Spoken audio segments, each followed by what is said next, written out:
Hello and good evening viewers, कैसे हैं आप लोग। स्वागत है आपका शेयर बाजार ज्ञान की एक और वीडियो में। और आज की इस वीडियो में हम बात करने वाले हैं Mahindra and Mahindra financial services limited के शेयर के बारे में। 289.2 आज के सेशन में लगभग 3.5% ऊपर। और आज का जो मूव आया एमएनएम फाइनेंस में, that is basically after the results जो है इनके दिसंबर क्वार्टर के सामने आए और काफ़ी अच्छे रिजल्ट्स हैं। तो रिजल्ट्स के अंदर में क्या कुछ इंपॉर्टेंट है उसके बारे में हम बात करेंगे। साथ ही साथ में वैल्यूएशंस के अलावा इसके चार्ट पे डिस्कशन करेंगे कि चार्ट पे कोई ब्रेकआउट है या फिर आगे का क्या मूव आप एंटिसिपेट कर सकते हो। तो अगर आप लोग चैनल पे नए हो तो आप चैनल को प्लीज़ सब्सक्राइब कर लीजिए ताकि रोज आने वाली जो वीडियोस हैं वो आपको लगातार मिलती रहे। सबसे पहले हम शुरुआत करेंगे इसके रिजल्ट से। तो रिजल्ट्स के अंदर में अगर आप क्यू ऑन क्यू देखोगे, क्वार्टर ऑन क्वार्टर देखोगे, तो बहुत बड़ा जो है सुधार है। 235 करोड़ के मुकाबले 550 करोड़ का बॉटम लाइन प्रॉफिट जो है इन्होंने दर्ज किया है। जो मार्जिन है वो डबल हो गए हैं Q on Q.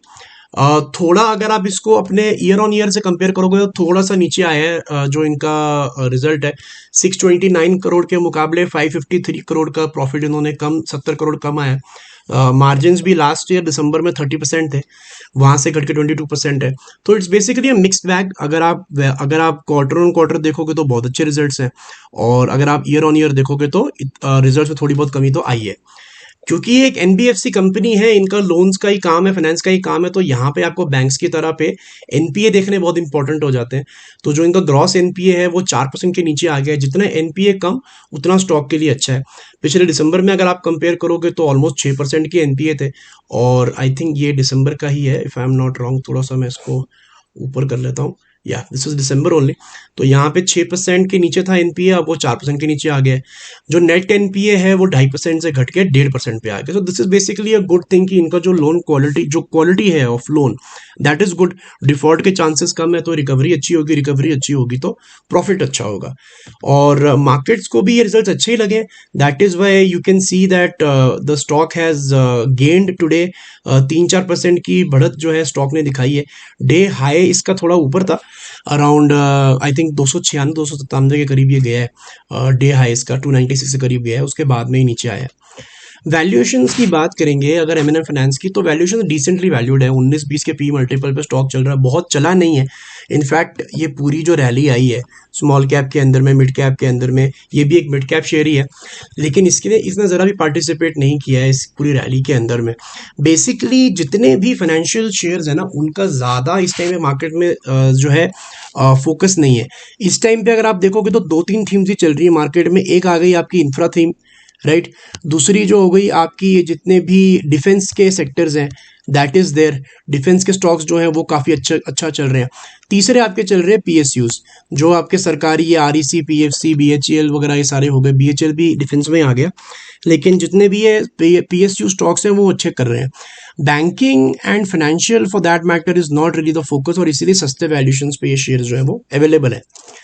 MNM finance की अगर हम चार्ट की बात करेंगे तो ये वीकली चार्ट्स है एमएनएम फाइनेंस के, और मेरे हिसाब से अभी भी एक रेंज के अंदर में है। There is a clear resistance for MNM finance around the levels of 300 के लेवल के ऊपर उसको ठीक ठाक रेजिस्टेंस है। और पिछले अक्टूबर से अगर आप देखोगे, और पिछला अक्टूबर यानी अक्टूबर 2023, पिछले 4 महीने के अंदर में ये 2-3 बार ही 295 लगा चुका है। ये अक्टूबर में इसने लगाया था एक बार 295, फिर इसने दिसंबर में लगाया था 296 का लेवल।